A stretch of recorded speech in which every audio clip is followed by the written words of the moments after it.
The year had been 1970. Me and my two friends were in France at my house packing for a trip to Germany. My grandmother was on her deathbed.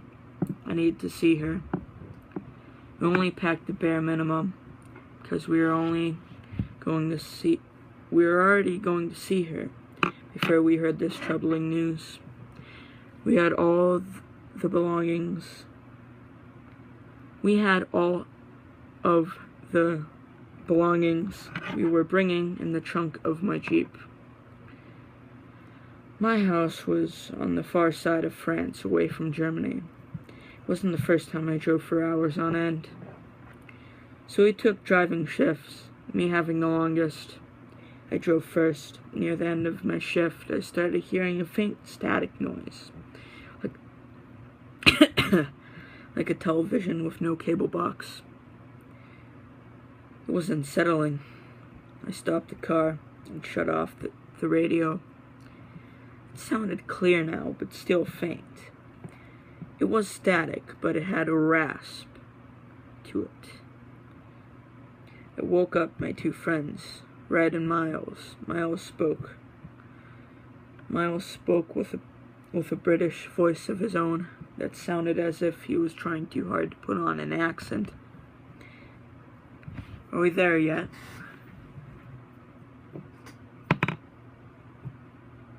Do you hear that? I emphasized in a somber tone, hinting to Miles that I was scared.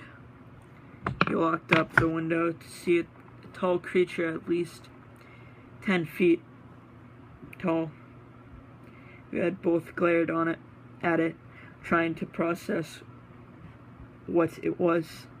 I heard Red speak to me and Miles. I jumped partially out of my seat, not noticing him waking before. James, Miles,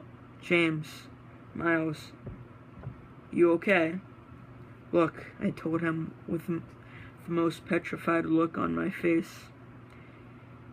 Miles took a picture with his phone, looked at me, and whispered, "It's gone."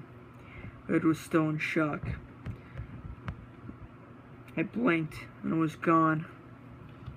That was the last thing I heard him say before two massive spikes impelled him through the window into his skull. Blood and brain tissue scattered all over Red.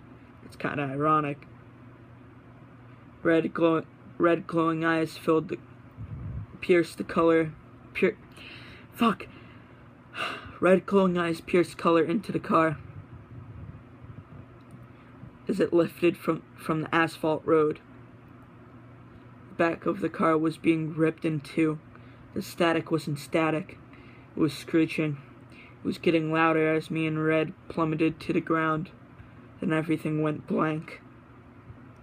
I woke up in my bed with a note on my bureau. I got up to read it, but it wasn't a note.